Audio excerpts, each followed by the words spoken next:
I'm just here to kick us off and tell you a little about the K12 lab. So for those of you who are on our email list and continue to stay abreast with the K12 lab, our primary purpose is to really obliterate opportunity gaps within K12 education through radical experiments, through teaching, and through kind of working with fellows that you're going to hear from today to really develop new ideas and push on how we can just do better in education, right? How do we see people? How do we design learning experiences, experiments, and work with educators to make, equitable opportunities more thrivable, more experienced all over the planet? But how do we make sure that every student is seen, right? How do they develop their unique creative capacity? And how do we unlock the creative potential within schools, within educators, within students that already exist? I've been a lifelong educator, as you've just heard from my introduction from Chris, and spent a lot of time working in classrooms and schools. And so today we're going to be jumping into our learning den. I'll let Sam kind of explain the overview of why we do these learning dens, but I just want to officially welcome you on behalf of the D.school and the K12 lab. These dens are an opportunity for us to come together to engage in juicy conversations and really be a moment for us to celebrate the great learning that's happening, not just within our own classrooms, but around the country, to really help and make sure that every student feels seen and that every educator has the opportunity to think of themselves as a designer. So I'm so honored to have you all, and I'm going to kick it back to Sam to kind of explain how we're going to run through this. Yeah, thanks, Laura, and echoing just the big warm welcome to everyone. I know there's a lot going on, and so making time to step into the den with us, we don't take it lightly. We really appreciate everyone making that happen this evening or afternoon or whatever time zone you're in.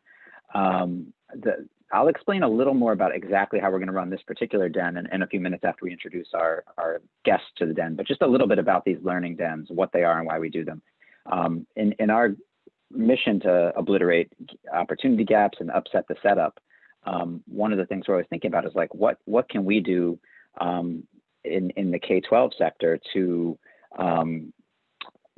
shift power dynamics and to like leverage whatever forms of privilege we have. One of the privileges Laura and I have is just knowing some badass, I hope that phrase doesn't offend anyone, some badass educators, architects, public speakers, authors, the list goes on. And so that one of the things that has advanced, we feel has advanced our careers and our perspective on K-12 the most is just the people that we get to hang out with in these kind of intimate settings and have conversations. And so the goal with the learning dens is just to throw that wide open and invite other, our whole community, whoever is interested and wants to join us, to come into like that kind of conversation that we would love to have around in other times, around a table with some glasses of juicy juice or whatever else. But that we're also having all the time now in these little boxes with our faces. So the goal with the dens now is just open it wide open to folks all over the world to join in for just a juicy hour of conversation. And tonight definitely promises to be that. So let's do some quick intros of our speakers, and then I'll explain how we're going to roll for the remainder of the hour. So I get the extreme honor to introduce Jill. And one of the things we've learned from these learning dens is always like a tidbit of like factoids of what I know about these presenters beyond what you read on the website, the Wikipedia, what's present and what's public. Jill, as you all know, and probably read, of course, as she's the founder of Playworks, substantial, like a lifelong entrepreneur, and also really committed to play and really pushing on what is the purpose of play within schools and how do we encourage this happening all the time, right? Really within schools all the time. But I want to give you one factoid about Jill. So my first week at the D.school, I walked into a space and Jill was in there, and I had heard about Jill because she's this amazing presence. And I'm like, oh my God, I'm in a room with Jill. I got really intimidated. I was like, oh my gosh. And now she wants me to facilitate something in front of her. And I had heard all about her as this amazing designer, her ability to reframe problems and see them opportunities and find things in and of itself. And I remember facilitating something really briefly with her. And she came up to me and she was like, that was good. And I was like, oh, I felt so special and so seen. And it was like a minor exercise. I was like, okay, I can do this. First week, I got this, I've got this. And so I credit Jill for like being a savior during my first week at the D.school, for seeing something, brilliant and special and allowing me to have my space. And I think that that exemplifies so much of what Jill does, is that she's the brilliance in young people and in educators, and brings support and love to them in moments where sometimes we get scared and we want to feel safe. And so she made me feel safe and have a sense of belonging in that very first week. So I'm very excited to introduce Jill as one of our Den speakers, and we're so grateful for all the work that you've done. I love it. I'm going to go almost like a backward sensation. So first of all, it pains. I want to tell my Jill stories now, but Jill, thank you for being here. I almost had the opposite experience, Laura, with Kevin, because I met him as Jill's friend. I was like, oh, he seems cool. She was like, you're going to love him. Barry and Jill and I have been having some conversations. She was like, Kevin will fit right in with this. It's like, this is right in his lane. And I didn't really know a lot about who he was. So we all met. He was super cool. Just made me, I felt very comfortable. Everything Jill said was true. And then later I like really started doing my research on Kevin. And then I felt starstruck, like after the fact, like I had already hung out with the guy and was like, whoa, man, like I'm watching his talks. Like he is an incredible presenter. I don't know enough yet about your skills as an author yet, Kevin, but I'm looking forward to digging into that. He's written several books. He's done incredible stuff, but across it all, he's a catalyst and an instigator. And it's a testament to that is when Laura hopped on tonight, she recognized him right away and was able to speak to his visit to High Tech High years and years ago, and the red ball that she carries with her from that moment and the inspiration that she took from it. But another thing that Jill said to me about you, Kevin, that stuck out is like, even in the field of play, there's a lot of people who can turn something like play into something that's becomes very intellectual or academic and dry, and kind of Kevin embodies it. Like he embodies that message. And it reminded me of a line I read on your website, a quote from the author of The Alchemist, Paulo Coelho, about you, where he said something like, Kevin is a man who manages to preserve the wisdom of his inner child. And I thought that was beautiful and resonant. Barry is someone that I had the pleasure of meeting back when we were both East Coasters. When we decided about a year and a half, maybe a little more ago now at the K12 lab, to dig into some really challenging issues in K12, including the issue of reimagining school safety, and looking at the way that the horrific school shootings that have happened in this country have led to a lot of decisions about what safety means and looks like, and really trying to think about those, some of those decisions in different ways, and help schools across the country think about those decisions in different ways. I invited Barry. We had a conversation, and I knew he had designed the school that happened in Sandy Hook after the horrific school shooting that had occurred there. I knew he knew a tremendous amount about school safety. I was trying to get him to tell me what kind of barricades and what kind of reinforcements around how do you make a school an impermeable fortress. And all this man would talk to me about is joy and play and the love of learning and centering those. And it was confounding to me, so confounding that we hired him to come work with us for a year to really help us dig into what all of that meant and what it meant to really truly create a safe learning environment. And it's just been an incredible honor over the last year, and an incredible learning experience for me to work alongside Barry and digging deeper and deeper into that. The last introduction I want to introduce is the chemistry between the three of these folks. And I just want to say, I don't know, since we're all K12 educators, many of us know middle school life.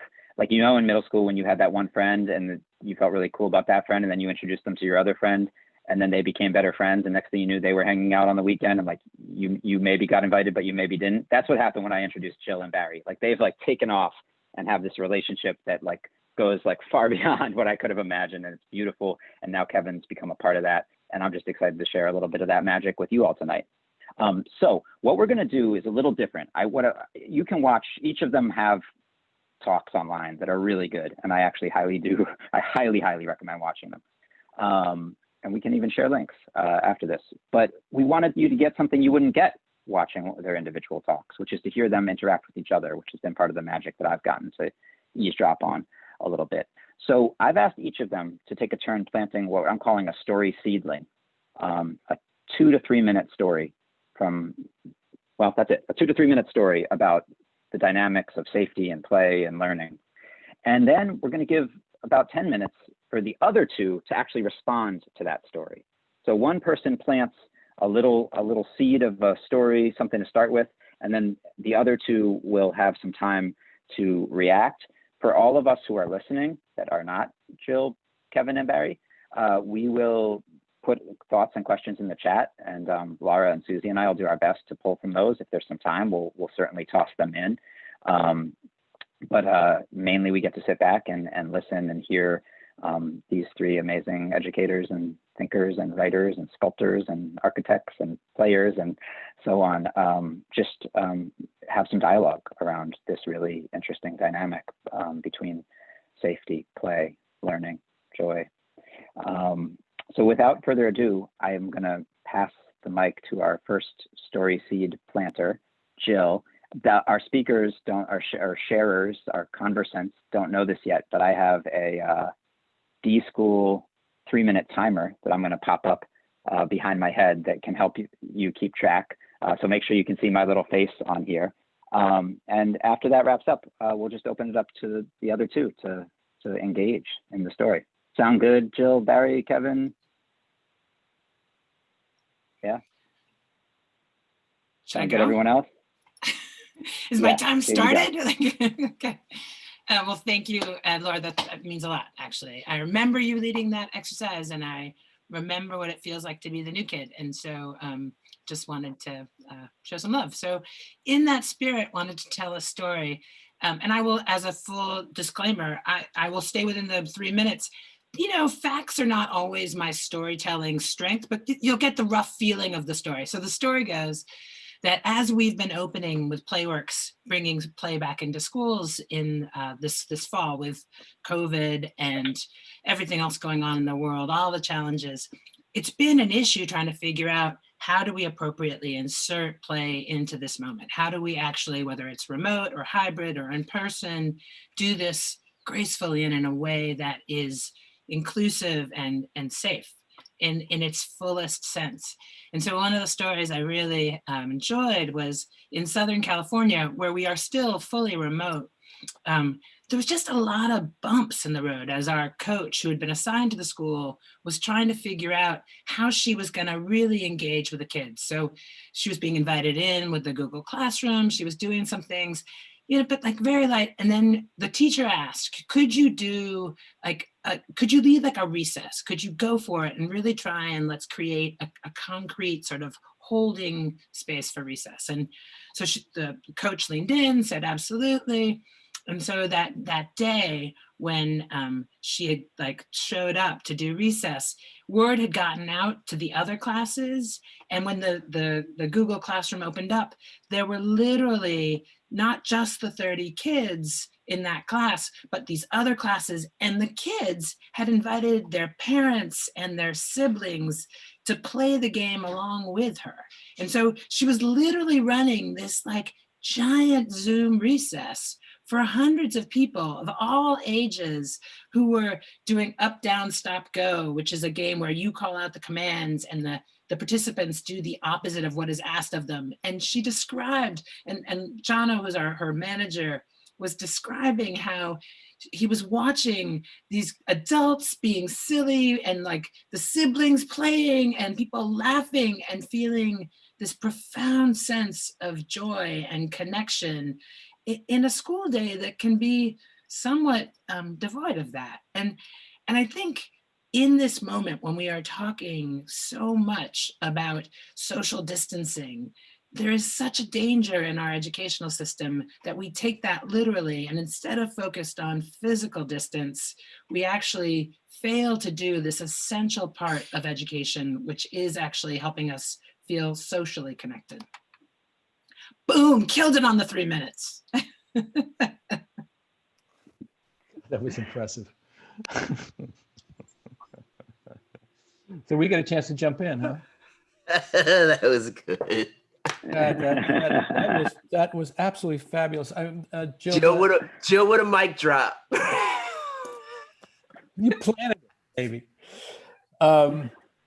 You know, I was just writing down furiously as you were talking, as I usually do, and I learn so much every time. But it is underneath what you're saying is the need for play, the need that needs to be fulfilled. And what it does is create community, because this is what I'm obsessed with, but how it cut across age and it cut across distance, and people just want to be with one another in one form or another. So I was so struck by that. So I'll add on that. I was just talking about Playworks to a principal yesterday. I did principal for almost a day here in Portland, Oregon. And so we had a 90-minute Zoom with a principal at Glenfair Elementary School. And I happened to drop the word Playworks. She goes, "Oh, we have Playworks in our school. They've been so amazing." So just so you know, you were just echoing all the things that she's been feeling from the Playworks Northwest team and the work that they've been doing. And I jotted down something I think is that a lot of people overlook in your story when you talked about physical distance is not the same as social distance. And so I think that's what's gotten in the way, right? Is words matter. And I think that's affected a lot of the ways that people are interacting. And the other thing that I grabbed was the inclusivity of that effort by that leader, right? Running that Zoom recess. But the bigger thing, adults have to feel safe to play with the kids like that. They would not do that if they weren't invited by the kids. So look at that flip. The kids invited them and said, it's okay. And they felt safe. Therefore, we have permission. And adults always have to feel like they have permission because I'm beyond that now, right? And so all the events and things I've done around the world with organizations, partnering with Playworks and doing corporate recess with teams, and all that, that's one of the first things you have to do is make the adults feel safe. It's a judgment-free zone. And even more so that we all have permission. And I think one of the things, remember that Finding Neverland in that movie, the difference in the play, right? When the first time he put, I forget who the actor, you know, the whole thing, but the whole thing around Peter Pan, but the whole idea of when they didn't have kids, the adults just sat there and missed all the jokes. They invite the kids to sit next to the adults and the kids are ribbing the adults like, don't you get it? Like, that's brilliant. And the adults started loosening up. And I think we need to bring that kind of education experience to adults from time to time and let kids be the teachers. There's no question about that. And as you were talking about the learning happening in there, Sam and I had the great opportunity to have a class that had 6th, 7th, and 8th graders, along with graduate students at the School of Education, School of Business at Stanford. It was astounding how these kids in their openness opened up the others. And it just showed that learning happens up, down, backwards, and forwards. If you were saying you allow for it and you give permission, you have the invitation. I think the invitation is a big piece of it. It's an invocation of what is really important and that people need to hear. And we shouldn't diminish that, to have a call to play to a certain degree so that people are feel that they can enter that space, just as you were saying, Kevin. And it's so critical to creating the play and how we don't want the play to stop, right? So you're always reinventing the experience in some way to keep extending the play. That's when you know you got a good game going, right? So when we were kids, and some of you probably don't know this, is you have to be of a certain age to remember this, but we used to create ghost players and ghost runners, right? And when you had uneven sides, remember that? And so it was always so good. Then you literally had arguments about how good your ghost player was, how fast they were, how hard they could hit the ball, whatever. But it was all about extending the play.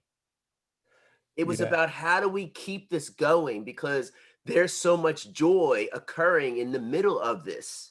And we didn't know all the lessons we were learning, right? Where we were negotiating, where we were compromising, where we were collaborating, where we were ideating. You're doing all those things. Now, when you hearken back to it, you go, oh my gosh, there was so much genius happening in that simple moment, right? Of just, we don't want the game to end. It's not dark yet. So-and-so had to go home because they got in trouble, right? We got to figure out a way to keep this game going. So that's the way it worked. But in that simplicity, there's genius. And Barry, I have to say, the idea of designing a school to be safe based on joy first, that's so brilliant. And it just makes my heart swell knowing that you thought of it that way. Not like, how do we build it literally to be safe, a fortress? Let's start from a space of joy. And I think, Jill, your story is all about that, right? Let's spread the love. Let's share the joy. I just think that's brilliant. Playworks is all about that. And I'm the hype man for Playworks, if y'all hadn't figured that out. So I am the hype Me man too. for Playworks. Yes, right. We're all fans. Yes. Jill, thank you, Kevin and Barry. I'm excited to launch into hearing Kevin's story, Seedling, in just a moment, but I want to give Jill a chance to have like a final word of reflection, if you've got one that you'd like to share now that you've gotten to hear colleagues and friends debrief your story. No, I mean, I just, this moment is so complicated in American life. And I've always been a little suspicious of grown-ups. Like, I think my whole, really, if I could figure out a way that we sort of got the grown-ups to the sidelines. And yet the truth is, I think this idea that they deserve to feel safe themselves, right? And that they need to be invited. I just feel like remembering that and bringing a generosity and love to the grown-ups involved. There are a lot of ways in which I think looking at the rules for American life, there's so much play can teach us about how we fix our democracy, how we address systemic racism. And there's a danger when you talk about play that it'll be dismissed as frivolous and I just think nothing could be further from the truth. I think we continue to play and it has survived evolution despite being this risky behavior precisely because it has so much to teach us about navigating social connection. And I think hearing Barry and Kevin talk about my story just reminds me how lucky I am and how much reason there is to be hopeful.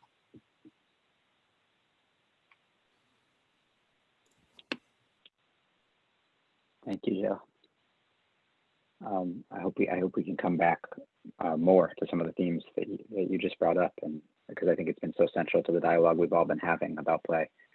Kevin, would love to invite you to plant a story seedling here, and I'll put my timer background back up. Yeah, put your timer background back up because I might run long.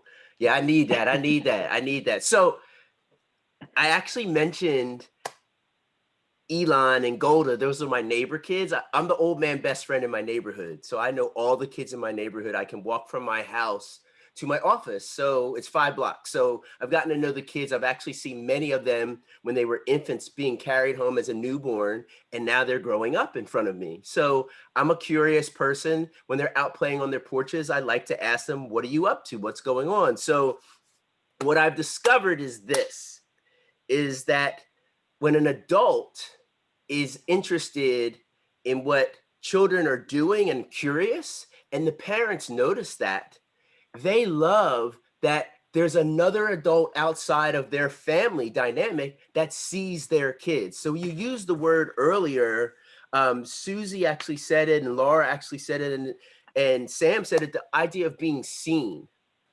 And so in that effort to be the old man best friend, I know so many of the kids in the neighborhood, from Kai, Olivia, Elena, right, to Elon and Golda, my godson out in New York, Marco. So I had this notion of reverse mentoring. I went live here, I went big, and I got to make sure I could see that. So that number there. So we do this reverse mentoring thing. Student, teacher, teacher, student. So because of my friendship, I get notes dropped in my mailbox from these kids, especially E. So these are some of the notes that E will leave in my mailbox, and especially during the pandemic, he's been checking on me. So he'll leave me a little love note. So Kobe, when Kobe's tragedy happened, and E knows that I've known Kobe since he was a 13-year-old back in Philly, and I was his athletic trainer all through high school. he actually colored a Kobe picture for me and left that in my mail slot looking out for me. And my godson and I have been doing art this entire pandemic. And we started off with Mo Willems. He leads it. He's 7. He leads it. He's fearless. So these are some of the art projects we've been doing together. Mo Willems, right? Pigeon, cat, tiger. Then he taught me this little like trifold thing where you can make different expressions. He's 7. He's fearless. We've done Pokemon cards, a crazy self-portrait where it couldn't look like you. So I gave myself hair. I work out at his gym. We've done a monster where he taught me backgrounds. He's 7. He was hungry after school. So we did a burger, fries, and a shake. I called it Marco's Burger and Grill. The whole idea is that we can learn from them.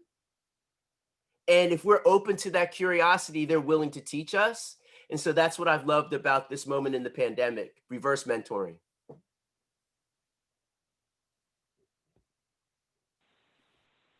Beautiful. You stuck it.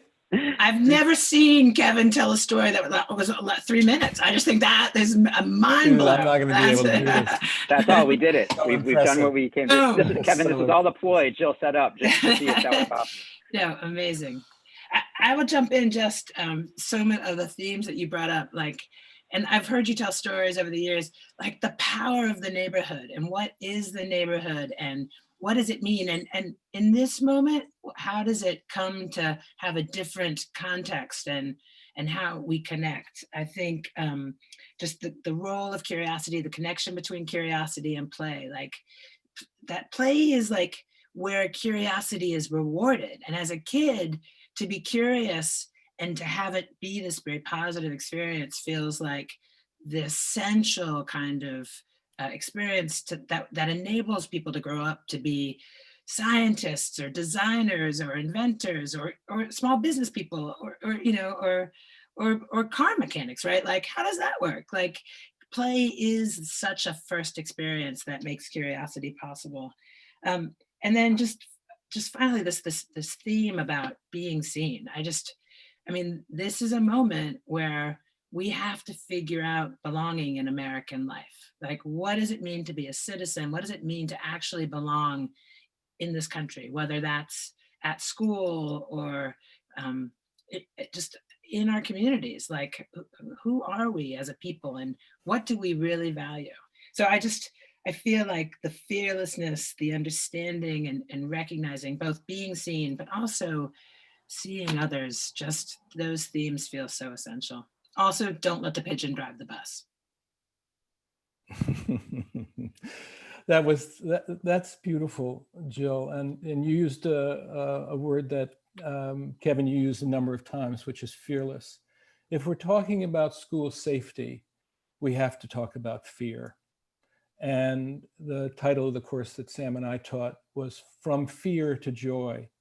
And children can help us with that. And we know from our own experience that some of our play and some of our fearlessness has been educated out of us. Lamentably, it's been educated out of us.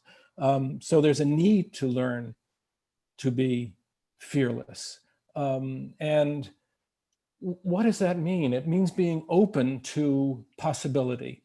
And Kevin, you are a curious person. I just want to say, you could self-identify that way. I got it right from the very beginning. You are a curious person, and that curiosity is infectious. And kids who are curious, infectious.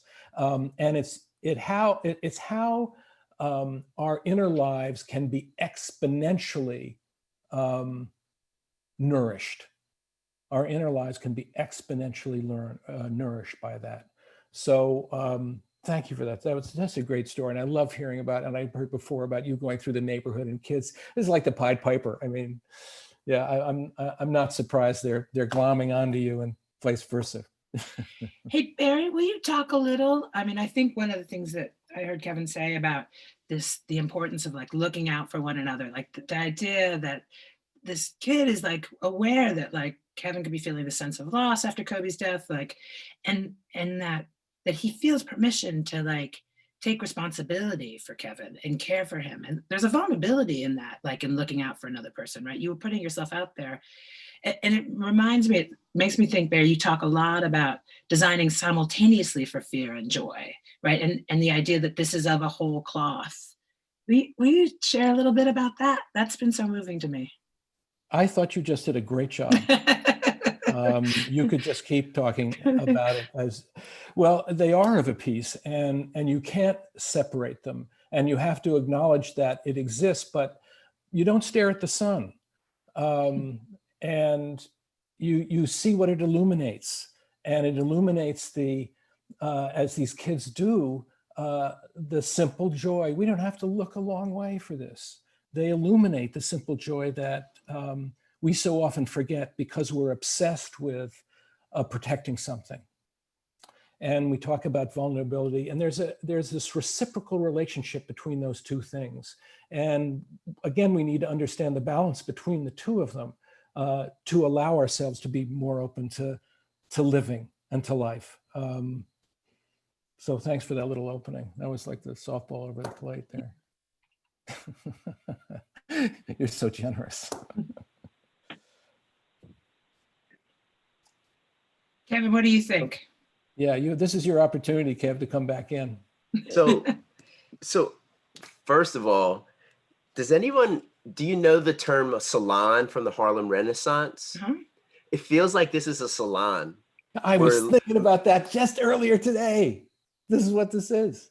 Yeah. You know, where a bunch of very learned individuals and, you know, are just Where are waxing philosophy together, right? And stuff. So just dropping pearls and thinking. So you brought up the idea of belonging. And so someone actually put in the chat, what's that poster behind me? I don't really have a poster. That's my belonging book back there. And then I have some other eye candy, and there's a bunch of eye candy here. I purposely actually move away from my seat to make people kind of see, and I know they start expanding their screen to see what's going on. So it's part of creating that curiosity, and it's how I'm wired. And I just know that everybody has a story, and so I'm always curious about what's your deal. And it's the same way I look at kids and I look at adults the same way, like, what's your deal? And that's coming from an empathy standpoint. Right? That if I'm approaching you, you got a story. It doesn't matter your age. You have a story. You're dealing with something. And so I just think belonging. So this is the book I did as part of that series, a kid's book about belonging. And the reason that I wrote that book, I'm one of the authors in the series of those books, a kid's book about. And I wrote that because belonging was essential to my safety, because I didn't have a traditional family unit. So I created belonging community moments via sports and play at the playground, the public library, my love of books, and in my school setting with my teachers. And so belonging is essential. And Jill, you bringing up community and that sense of being neighbors and, you know, fear and safety and having that vulnerability to say, I'm going to put myself out there and check on Kevin. And E is 6 years old. And you know, he had to have a conversation with his parents about that. And do you think it's okay? And they said, well, you can put whatever. And I remember his mom said he insisted that he put, I love you on the note to you. And she said, I tried to say to him, you know, those are really strong. Well, I do, Mom. I do. And so his parents understand we have a unique connection. And it's basically game recognized game. Right? We're curious spirits meet, and they know, like, you're one of my peoples. And so I think kids see the kid within me still. And I honestly believe this, your inside is reflected on your outside. That's all I'm going to say about that. Thank you. Thank you. And that, I mean, that really actually ties in ways, deep ways to the last learning den we had with Ashanti Branch, who does all of his work around masks and the masks we wear and what it says on the outside of our mask and what it says on the inside of our mask. So just for those, I know there's several folks who are joining us who were on that den as well. Just wanted to highlight that thread. All right, this is going creepily well in terms of timing. I did not believe that we were going to pull this off, team. So I'm like weirded We out. haven't We are yet, to the by the way. minute. I love it. Thank you. Y'all took me seriously. I must have been like really intense with you before we got this going. Barry, really excited for you to plant the final story seedling of the evening, and then to hear Kevin and Jill react, and everyone who's been in the chat sharing thoughts and questions, please keep that going too, and we'll have just a few minutes at the end to try to pull some of those out. So thank you all for your participation. Yeah, the chat is really wonderful. Play is where curiosity is rewarded, from my dear friend Jess Brown. Kevin, you hit on belonging there, and the story that I was reminded of as you were talking about this is something that happened to me when I was a little kid, when I was 8 years old. And I was at camp, and there was, I don't know, a merit badge or something like that you got for being able to name the constellations, which I really had no idea about. And you can see it on a little piece of paper with little, dots on it. So what they did was they woke us up. There were maybe a half a dozen of these 8-year-old kids in their pajamas, and we went out on a moonless night, and the sky was unbelievable. It was immense. And I had two simultaneous feelings. One is that I was teeny, that I was so small. And at the same time, it was so miraculous. And I was with my friends, all of us looking up and being able to name Orion, and being able to see the Milky Way and the North Star, and had this feeling that we belonged to that we were part of it. We weren't apart from it. We were part of it. And I think that's what play does. Play is extraordinary in that it allows for three things actually to happen simultaneously. And the first is to have a sense of place. And games, as Jill has explained, you get rules and whatnot. Kids begin to know where they're supposed to be and where they are. And in architecture, of course, giving kids a familiarity with the place they are gives them a feeling of safety. And then there's a feeling of community with others, with other kids. And the complementarity between all of our friends, that we had to rely on one another. And then we're under the umbrella of something much larger than ourselves. And it's, in a small way, in a microcosm, it's the game. But in life, it is the world in which we live. It is a profound connection from this very intimate living of life to an opening to our being in life and its immensity as the sky can give us. And I think more and more people in this particular time have told me stories, and I'm sure you've heard them yourselves, about how they feel their organic relationship to the planet and to life itself, to the pulse of life. And that maybe is the shadow side of this, that or the bright side of the shadow that we're getting, that we're reminded of the fact that we're a part of this world. Bingo. Boom! Well done. That's what's up. That's what's up. See, we shut you down, Sam. We shut you down. You were getting schooled. No, I think schooled. I think it's because it's like a game, like that there's a timer on, and suddenly, absolutely. like, I'm only yeah, playing to win. I'm like, is. I can get in with them for sure. Absolutely. I've been listening when you've been teaching us how games work, Jill. This is how games work. Kevin, you want to rock, paper, scissors, see who goes first? Sure. Ready? Rochambeau. Rochambeau. You go. So I wrote down wonder, shared experience, collective experience, and this idea of what's happening right now is the wonder of the fact that the entire globe is experiencing the same thing blows my mind. Yeah. Ain't got nowhere to go, ain't got nowhere to be. We're all dealing with the same. Yes, it's amazing. And I think that's what's really elevated humanity. That's what's really been the catalyst for being more neighborly, because we know that everyone's dealing. And so when you start thinking about belonging, sometimes in crisis, like you said, there's a shadow thing that happens that's also beautiful. I think this is what's happened.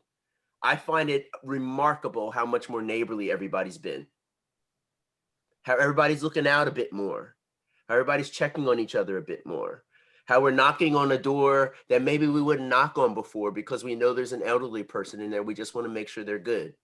Is there any way that I can help? Is there anything I can do? That was at the very beginning in March. I'll never forget that. And we're standing outside and everybody's trying to figure out, mask, no mask, what are we doing? People were like, hey, did you check on so-and-so? You know, she's a little older. Maybe we should go. And me and the neighbor walked over and knocked on the door just to check. She recognized us from walking through the neighborhood. She wasn't startled by it. And we just had this conversation and she says, no, I'm fine. But I just think that's what this has created.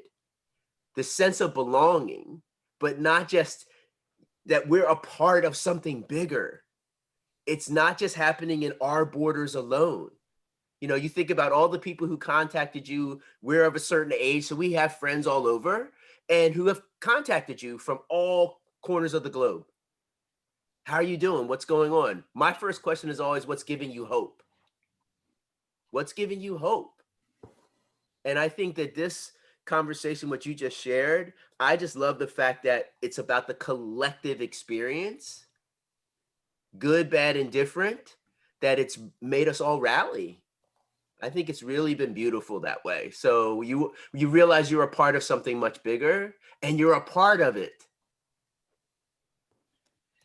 So I'm going to start nerdy and then segue woo-woo. So the nerdy thing, when you're talking, I just have to pay a little homage to Johannes Huizinga, who wrote not only The Waning of the Middle Ages, which I know everyone read, scintillating, but also wrote this book called Homo Ludens. Yes. And ludens, or ludic activity, is the Latin for the play, for play.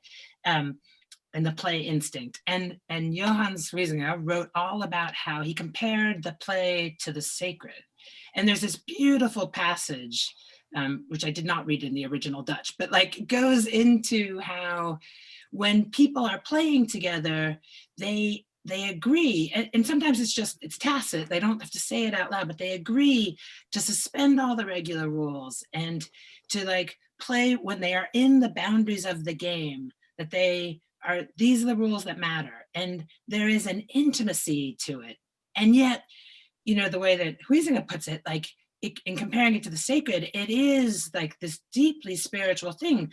And he compares it to like going to church and like being willing to say that the bread and the wine are the body and blood of Christ. Like he goes to a pretty intense place. And I just have always thought that there is this way you get to know other people and you connect with people when you're playing with them that goes beyond words. It's this very emotional, intuitive form of connection. And so I just liked that when you were talking about the sense of place and the complementarity, which is just a badass word to use in general. I just was psyched about that. And then, but that we're part of something bigger than ourselves. And I just think we are all so incredibly hungry to be part of something bigger than ourselves. Like it can't possibly be that just like getting through the day is all that there is to this life. You know, it's the Einstein quote, you can choose to experience everything as a miracle or as nothing as a miracle. And I just think such an easy choice, which brings me to the woo-woo part, which is, I think we're talking about magic. And so Kevin is like, now. Okay, so I'm just gonna, I'm a fan of softballs. Wait, I'm grabbing something right now. Go grab your bottle. So I believe in practical magic, and and so there I will turn it over to Kevin, who is one of the biggest magic distributors I know. Come on now. I just referred to you as one of the biggest magic distributors I know. Kevin. Oh, I heard you. I am. Okay. I'm your dope man. I'm your magic man. But I got what you need. I got what you want. What you need. What you got. Magic. Uncork the possibilities. Whatever you can do or dream, you can begin it. Boldness has genius, power, and magic in it. And my gosh, if you could go to that place, and Barry, the way that you spin a yarn, dude, the way you tell, it's magical. You weave a tapestry and you bring us in, and oh man, I was ready to snap you up. Like I'm like, yeah. You were dropping pearl after pearl after pearl, and then for Jill to say the word magic, that's what play is. It really is. And to be able to speak to it personally, what it did for me, and I never am trivial about it. Play saved my life. Play saved my life. And I know it's sacred to me because of that. So I appreciate what you were talking about, the collective experience and community and belonging for sure. Thank you. Mm. Wrap a bow on it, Barry. Wrap a bow Well, on it. I just Bring want it to say home, that brother. I just want to say that that the language of play, of course, transcends words. And what I feel I've been witnessing with the two of you is the language of play. And the words you've said have been beautiful and moving, but I was most touched by the life that you brought in what you said. And I think that's what happens in play, that life is somehow offered as you pass something from one to another, as you run the bases, it's offered. And I want to come back to words that I wrote very large at the top of this page: generosity and love. That's what it evokes: generosity and love.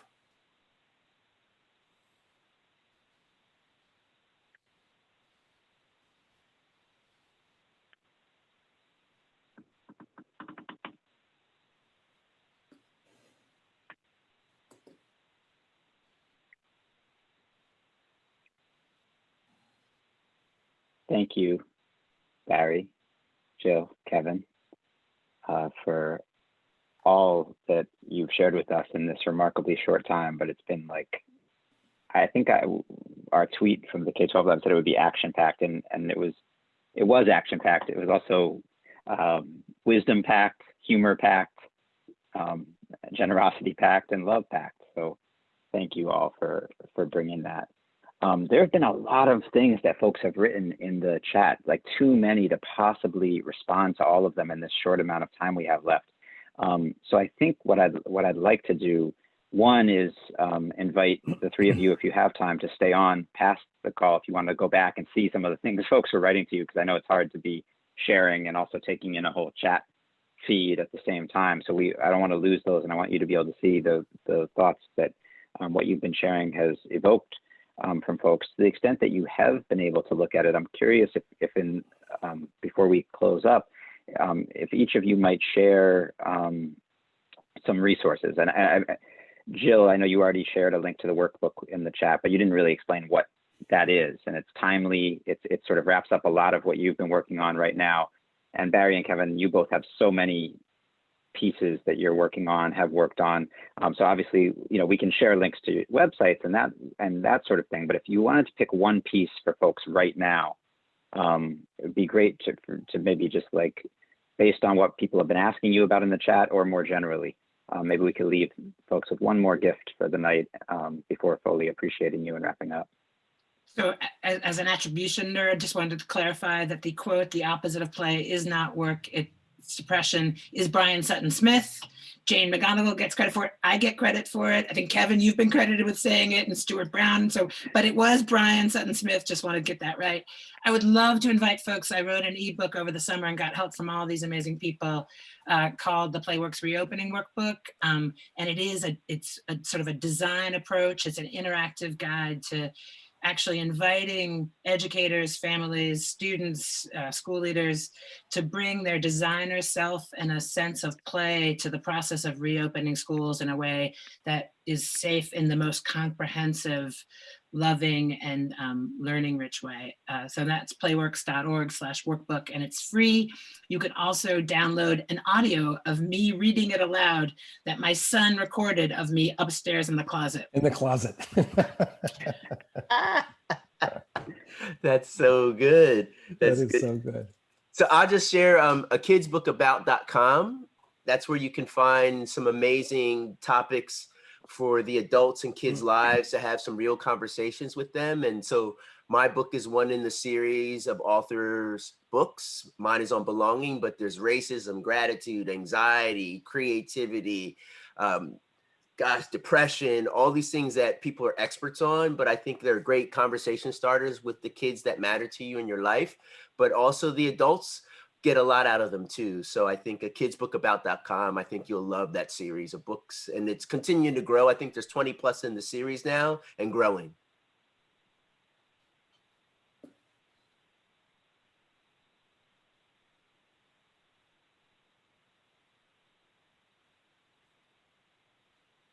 Was I supposed to say something at this point? I am struggling with what that resource would be, so I may throw that in. I've got one for you. Okay, good.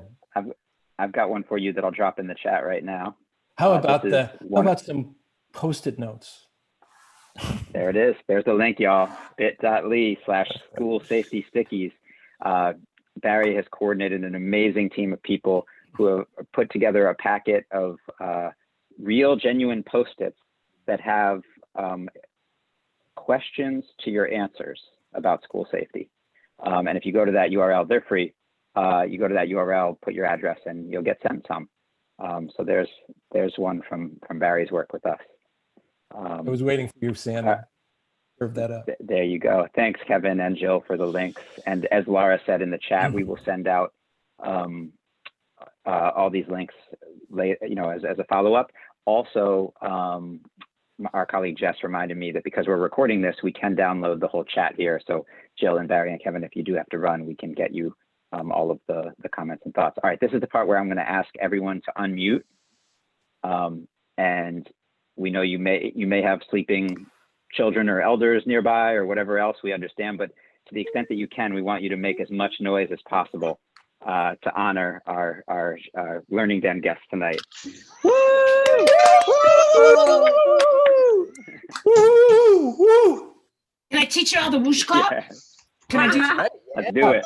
Yes. Let's do it. Okay, so the way the whoosh clap works is I'm trying to go to speaker or to gallery. And if there are kids there with you, they can invite them or anybody else in the room. We got to roll them up your hands. You rub them together. And then I'm going to say 1, 2, 3. We clap. And then you go whoosh, sort of matrix. And you throw the whoosh into the camera on your computer. 2 thumbs up. We got it? All right. Yeah. 1, 2, 3. Whoosh. Thank you all. Thank you all so much. Thank you, Jill. Thank you, everyone, for coming Thanks, and joining Kev. us. Thanks, Jill. Thank you, Yeah. Sam. Thank you. Thank you, Susie. well. Susie, Laura, Thank you, you want to take Susie. us out of here? Yeah, I think that was it. I think Jill rocked us out, but we'll be sending an email out to everyone. And I just want to thank everyone. We'll be doing more of these this coming year. So we're just so grateful that you all are in community with us. And I feel so blessed to have actually heard these great magical stories. And I'm looking forward to more. So we look forward to seeing you all. And we're just so grateful that you all shared your stories. And we are always here in community. I think we were building community as we were talking. So thank you all so much.